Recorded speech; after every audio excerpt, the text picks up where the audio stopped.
রাসূলুল্লাহ সাল্লাল্লাহু আলাইহি সাল্লাম বলেছেন, দুনিয়া মুমিনদের জন্য জেলখানা এবং কাফেরদের জন্য জান্নাত।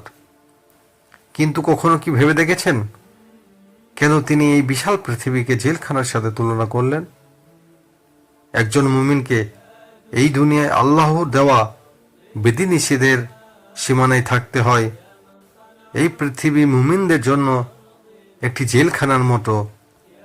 জেলের ভেতরের প্রতিটি মানুষ তার রিজিক বা খাবারের ব্যাপারে চিন্তিত থাকে না, তাই না? কারণ তার খাবার ও পানি সেখানে আগে থেকে নিশ্চিত এবং গ্যারান্টি দেওয়া থাকে। আল্লাহ আপনার রিজিক ঠিক সেইভাবেই নিশ্চিত করে রেখেছেন। সুবহানাল্লাহ। তবে জেলখানার কয়েদি নিজের ইচ্ছা মতো সবকিছু করতে পারেন না।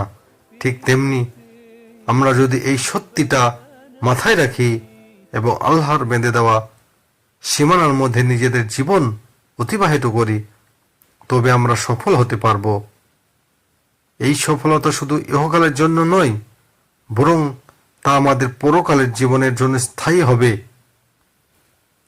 আসুন দুনিয়ার মোহে অন্ধ না হয়ে আখিরাতের প্রস্তুতি নিন।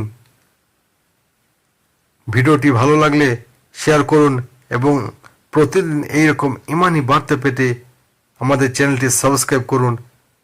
জাযাকাল্লাহ খায়রান।